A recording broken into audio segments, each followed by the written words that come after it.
Movie का start blingy और gym lake junior से होता है, जो कहते हैं कि कैसे इंसान और ट्रोल्स के बीच वार हुआ था, जिसमें इंसानों ने ट्रोल्स को हरा दिया था। उसके बाद अच्छे ट्रोल्स इंसानों के साथ मिल गए थे और बुरे ट्रोल्स अलग रहने लगे थे। एक कमाल के विज़र्ड से ट्रोल हंटर एमुलेट बनाया। इस सब के बाद बैड ट्रोल्स को ह्यूमन वर्ल्ड से बहुत दूर अर्थ के नीचे कैद कर दिया गया।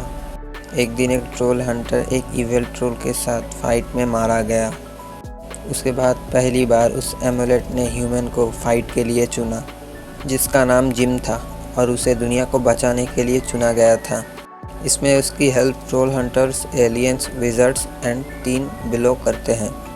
जिम अपनी ताकत के साथ ह्यूमन वर्ल्ड और अर्काडिया को बहुत बार तबाही से बचाया, लेकिन एक बार वो ब्लैक मैजिक के काबू में आ गया और बैड ट्रोल्स ने उसका एमुलेट तबाह कर दिया। आर्केन ऑर्डर विज़र्ड्स ये होते हुए देख लेते हैं, पर उनके बीच नारी नाम का एक विज़र्ड थी जो अच्छाई की तरफ होते हुए उनका साथ छोड़ देती हैं। बाकी के 2 विज़र्ड्स जीनेसिस सील को खोल के कुछ बुरा करना चाहते हैं। इस वक्त वर्ल्ड को सबसे ज़्यादा ज़रूरत है ट्रोल हंटर्स की, पर जिम उस एमुलेट के बिना कुछ भी नहीं कर सकता उनके सामने, क्योंकि एमुलेट के बगैर वो सिर्फ एक आम इंसान है, कोई हीरो नहीं। ड्यूजी, आर्ची और नेरी कहीं पर ट्रेन में सफ़र कर रहे होते हैं और उस वक्त वो 2 विज़र्ड्स उन पर हमला कर देते हैं। उनको वहाँ से बचाने के लिए जिम और उसकी टीम वहाँ पर पहुँच जाते हैं सही वक्त पर ट्रेन को रोकने के चक्कर में गलती से वो ट्रेन के ब्रेक्स को तोड़ देते हैं और उनका सारा प्लान फेल हो जाता है। इस सिचुएशन में जिम के जो टीम मेंबर डिवाइस लेकर उस ट्रेन के पीछे पीछे थे, वो अलर्ट हो जाते हैं और उन्हें फॉलो करने लग जाते हैं। वो लोग बस को एकदम ट्रेन के करीब ले जाते हैं और उस डिवाइस से विज़र्ड की जादू को कुछ देर के लिए काबू कर लेते हैं, पर ज़्यादा देर वो लोग ट्रेन को फॉलो नहीं कर पाते हैं और इस फाइट में जिम बुरी तरह से ज़ख्मी हो जाता है और इसीलिए विज़र्ड्स इस फाइट में जीत जाते हैं। ट्रेन ट्रैक से हट जाता है और ड्यूजी अपने मैजिक की मदद से ट्रैक्स बना के इस बार ट्रेन को बचा लेती हैं। विज़र्ड्स चारों तरफ तबाही मचाते हैं और नारी को ले जाने की कोशिश करते हैं, पर ड्यूजी से ये देखा नहीं जाता, इसीलिए वो नारी के सोल को अपने अंदर ले आती है और वो खुद विज़र्ड के साथ कैद होकर चली जाती है। इतना तबाही देख पुलिस जिम और उसकी टीम को अरेस्ट कर लेती है और उनके पास मैजिकल पावर नहीं होने की वजह से वो लोग कुछ कर भी नहीं पाते। इन्वेस्टिगेशन के टाइम पुलिस को कोई कुछ नहीं कहता, पर डोबी पुलिस को सब कुछ डिटेल में बता देता है, पर पुलिस को ये कहानी लगती है और वो इस बात को विश्वास नहीं करते। इन सब को मुसीबत से बचाने के लिए एलियंस FBI के रूप में पुलिस के पास चले आते हैं और पुलिस को चकमा देकर वही सबको पुलिस स्टेशन में बंद करके अपने टीम को लेकर भाग जाते हैं। सीन्स न्यू कैमेलॉट पे शिफ्ट होते हैं, वहाँ पर ये लोग रहते हैं। वहाँ पर जिम अपनी मेडिटेशन के बाद अच्छा महसूस करने लगता है, पर फिर भी वो बहुत ज़ख्मी था। जिम की मदर उसे बताती है कि वो स्ट्रिकलर को पसंद करती है और वो लोग एंगेजमेंट कर लेते हैं। दूसरी साइड अजा और एली एक्रीडियन 5 से वापस आ जाते हैं। दूसरी साइड सब हीरोज़ एक जगह जमा होते हैं जहाँ पर आर्केन ऑर्डर टाइटन्स को वापस जगाने की कोशिश कर रहे हैं, जिसके लिए उन्हें तीनों विज़र्ड्स की ज़रूरत है। वो सब लोग अर्थ के एकदम बीचों बीच जमा होते हैं, इसीलिए क्योंकि वो दुनिया को बचाना चाहते हैं। इस सब से वो लोग सब कुछ तबाह करना चाहते हैं और पृथ्वी को रिक्रिएट करना चाहते हैं, यहाँ पर वो लोग खुद उसको रूल कर सकते हैं। दूसरी तरफ बदमाश ट्रोल को पता चल जाता है कि उनके पास नैरी नहीं बल्कि ड्यूजी है। ये सब देखकर आर्केन ऑर्डर्स बहुत गुस्सा होते हैं और उनकी मैजिक को इस्तेमाल करते हुए इन दोनों को अपनी असली बॉडी में ट्रांसफ़र करने की कोशिश कर रहे होते हैं, बहुत ही पेनफुली तरीके से। आते समय नारी कहती है कि ट्रोल हंटर्स 9th कॉन्फ़िगरेशन बना सकता है और क्रोनोस्फीयर सब कुछ ठीक कर देगा। इन्हें क्रोनोस्फीयर की बहुत ज़रूरत है। सब हीरोज़ जिम को उसका एमुलेट वापस कर देते हैं। एलियंस ने उस एमुलेट को ठीक कर दिया हुआ है। ड्यूजी के डायरेक्शन की वजह से ये लोग सब राउंड हाउस पहुँचते हैं। इन सब के पहुँचने से पहले ही आर्केन ऑर्डर्स रिचुअल परफॉर्म कर रहा होता है। विज़र्ड्स शील्ड में रहते हैं, इसलिए सब लोग जब उन पर अटैक कर रहे होते हैं तो उनको कुछ भी नहीं होता। इन सब के भी जिम का एमुलेट काम नहीं कर रहा होता है। आर्केन ऑर्डर बड़ी आसानी से सील को खोल देता है। जिम बहुत मायूस हो जाता है क्योंकि वो फेल हो गया। सीन्स ग्रीनलैंड पे शिफ्ट होते हैं, जहाँ पर हम देखते हैं कि एक विज़र्ड अपने टाइटन्स के साथ वहाँ पर हमला कर चुका होता है। दूसरा विज़र्ड निकलता है ब्राज़ील की ग्राउंड से और तीसरा विज़र्ड साउथ चाइना की सी से निकलता है। अभी ये तीनों यूनिवर्स के सेंटर में मिलने के लिए आगे बढ़ रहे होते हैं। दूसरी तरफ सब हीरोज़ बहुत परेशान रहते हैं। ब्लिंकी सबको बताता है कि ट्रोल ड्रैगन के पास क्रॉन्सेस स्फीयर हैं। ट्रोल ड्रैगन को बहुत टाइम से किसी ने भी नहीं देखा। आर्ची सबको कहता है कि शायद उसके फादर को ट्रोल ड्रैगन का पता हो। एजा कहती है कि उन्हें पृथ्वी को खाली कर देना चाहिए क्योंकि कुछ भी हो जाए उनके पास ट्रोल हंटर नहीं है। सब लोग जिम को सपोर्ट करने लगते हैं और इन सब में उनकी बहस शुरू हो जाता है। जिम लीडर होने की वजह से सबको उस पर ट्रस्ट करने को बोलता है और वो टीम्स बनाकर सबको काम पे लगा देता है। वो एक्सकैलिबर लेने के लिए कर्ल, स्टुअर्ट, स्टीव और एली को वहाँ पर भेज देता है। ब्लिंकी, क्लेयर और आर्ची को भेजता है क्रॉन्सेस स्फीयर ढूंढने के लिए। बाकी सब हीरोज़ टाइटन्स को रोकने के लिए चले जाते हैं। एजा को टीम पे विश्वास नहीं होता है, इसीलिए वो अपने टाउन पे फ़ोन करके सबको वार के लिए रेडी रहने को बोलती है। आर्ची अपने फादर चार्ली मेंग के पास पहुंचता है हेल्प मांगने के लिए।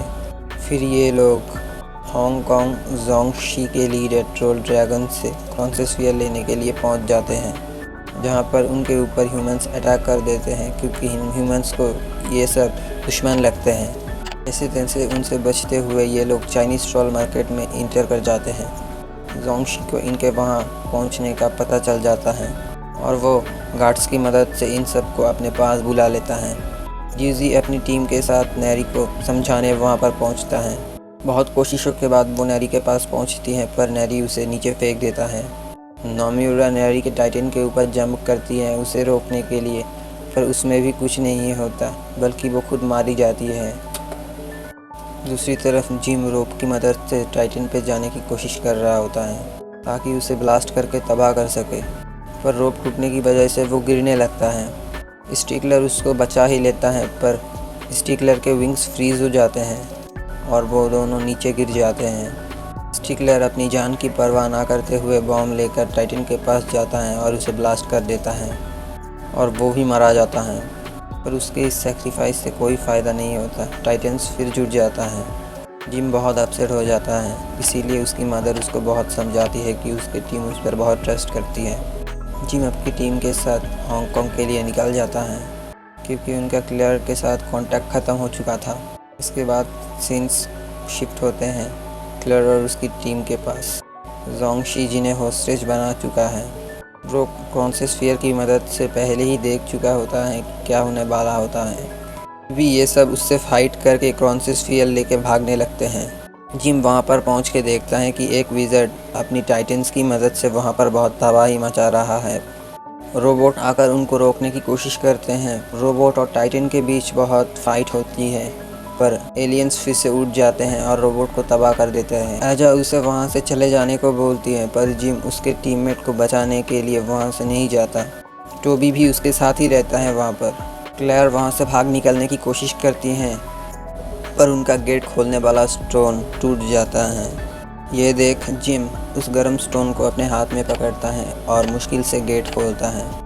क्लेयर वापस आ जाता है पर आर्ची अपने फादर के साथ वहाँ पर ही अटक जाती है।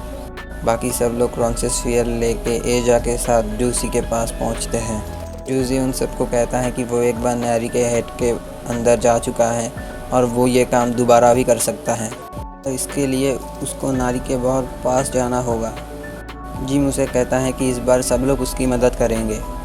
एजा इन सबको नारी की लोकेशन बताती है।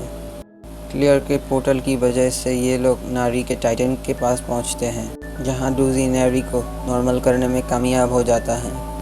नेरी अब अपने टाइटन को इनकी हेल्प करने के लिए यूज़ करने का ठान लेती है और नेरी का टाइटन बाकी टाइटन से बहुत ही दूर है। क्लियर उससे कहता है कि वो पोर्टल की मदद से नेरी के टाइटन को बाकी टाइटन की तरफ पहुंचा देगा। क्लियर ऐसा करने में कामयाब हो जाता है और नेरी के टाइटन दूसरे टाइटन के साथ फाइट करने में लग जाता है। दोनों के बीच में कड़ी फाइट चल रही होती है पर इन सब में नेरी किसी ह्यूमन को हार्म नहीं होना देना चाहती है। एक लंबे फाइट के बाद दोनों ही टाइटन्स एक दूसरे को मार डालते हैं। इस तरह वर्ल्ड टू टाइटन से बच जाता है, पर डूजी नेरी को खो देता है जो कि उसके एक बहुत अच्छी फ्रेंड थी। यहाँ पर एक सैड मोमेंट हो जाता है। सबको लगता है कि मसला यहीं पर ख़त्म हो गया, पर इन्हें पता चलता है कि फायर टाइटन अभी तक रुका नहीं है। तभी ये सब लोग समझते हैं कि ब्लिंकी ने टाइटल बुक में एक स्पेल मिस कर दिया हुआ है। तीनों टाइटन्स को आपस में यूनाइट नहीं करना, बल्कि उनको सेंटर में पहुंच के हार्ट स्टोन से रीयूनाइट करके वो एक अकेला टाइटन भी कर सकता है, क्योंकि सील खुल चुका है। सब हीरोज़ आर्केडिया ओक्स पहुंचते हैं। वहाँ पर जिम फिर से एक्सकैलिबर को स्टोन से निकालने में कामयाब हो जाता है। तभी उसे नेरी की बात समझ आती है। तभी उसे समझ आता है कि ये 9 कॉन्फ़िगरेशन और कुछ नहीं बल्कि 9 हीरोज़ हैं। जिम उन सबको स्टोन पे हाथ रखने को करेक्ट बोलता है। सबके ऐसा करने से जिम स्टोन के अंदर से आसानी से एक्सकैलिबर को निकाल लेता है। उसके बाद जिम एक्सकैलिबर का स्टोन निकाल के स्टुअर्ट को देता है और उसे कहता है इस स्टोन के साथ एमुलेट के स्टोन को रिप्लेस करने को। सब लोग लास्ट टाइटन के पीछे निकल जाते हैं। ड्यूजी सबके हाथ और पाँव मैजिक की मदद से स्टिकी कर देते हैं। टाइटन के ऊपर चढ़ जाते हैं, पर टोबी वहीं पर फंसा रहता है। एली स्टीव को डिलीवर करने में हेल्प करने के लिए रुक चुका होता है। ट्रोल हंटर्स टाइटन से फाइट करने में लग जाते हैं, पर टाइटन्स बहुत ताकतवर होते हैं, इसीलिए वो कुछ भी नहीं कर पाते। जिम नीचे गिरने वाला होता है, पर स्वॉर्ड की वजह से वो वहीं पर अटक जाता है। विज़र्ड सब हीरोज़ को हरा देता है और वो और जिम सिर्फ आमने सामने रहते हैं। जिम पूरी हिम्मत के साथ उससे फाइट करता हुआ रहता है, पर ज़्यादा देर एमुलेट के बगैर उसके साथ लड़ नहीं पाता है। आखिर में जिम कहता है कि वो एमुलेट के बगैर भी एक हीरो है, और उसके ये कहने पर ही एमुलेट एकदम सही हो जाता है। एमुलेट तेज़ी से जिम के पास पहुंचता है और जिम उसे एक्टिवेट कर लेता है और टाइटन के बीच फिर से फाइट शुरू हो जाता है। टॉबी बस लेके टाइटन्स के पास पहुंचता है और डिवाइस एक्टिवेट कर देता है, जिसकी वजह से विज़र्ड का मैजिक फेल हो जाता है, जिसकी वजह से जिम उसको मार के टाइटन को तबाह कर देता है और सब कुछ ख़त्म हो जाता है। सबको टोबी का ख्याल आने लगते हैं।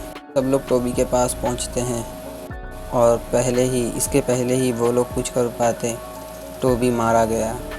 स्टीव अपने न्यू बॉर्न बेबीज़ के साथ एजा के पास पहुंच जाता है। उस वक्त जिम को क्रॉन्सेस्फेयर का ख्याल आता है। हैरी की बात याद करके वो क्रॉन्सेस्फेयर को अपने एमुलेट में लगा देता है। उसके बाद वो सबको बाय बोलता है और उस एमुलेट को एक्टिवेट करता है। उसके बाद सीन चेंज होता है और जिम अपने आप को बेड में सोया हुआ पाता है। क्रॉन्सेस्फेयर उसको पुराने टाइम में लेकर आ चुका था, जहाँ पर टॉबी जिंदा था। स्टिकलर को अपनी मदर के साथ कहीं पर भेज देता है और वो खुद रोमियो का ऑडिशन देने के लिए चला जाता है, ताकि वो क्लेयर को इम्प्रेस कर सके। जिम टोबी को एमुलेट की तरफ भेजता है और इस बार टोबी को एमुलेट मिल जाता है। यहीं पर मूवी एंड हो जाती है और इसमें इतनी सारी प्रॉब्लम आने के लिए सॉरी। अगर आपको ये एक्सप्लेनेशन पसंद आया तो वीडियो को लाइक करके चैनल को सब्सक्राइब कर लीजिए और हमारा हौसला बढ़ाते रहिए। Thank you.